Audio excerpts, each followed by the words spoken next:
सेटी फिल्म्स पर जाएं। प्रेम से बोलो शेरा वाली मैया की। सहारा मेला मेला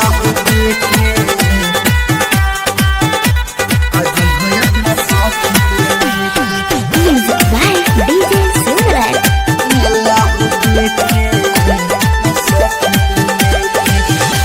दशहरा के मेला हो देखे आज है अपना सखी के लेके।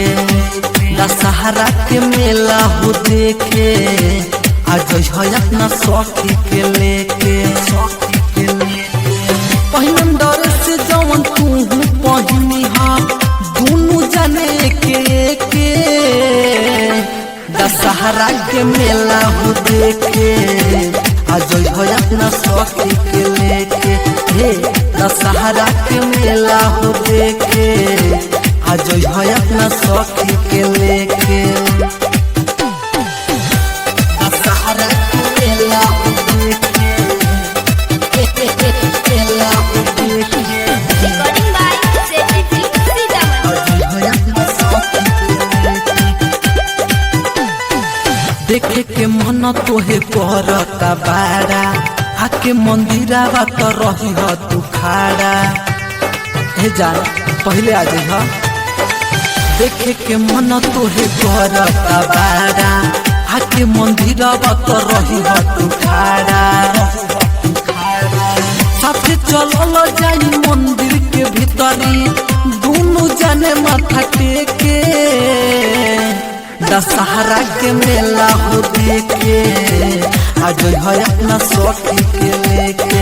सुना दशहरा के मेला हो देखे आज है अपना सखी के लेके। दशहरा के मेला हो देखे मेला हो देखे आज है अपना सखी के लेके। Music by DJ Simran.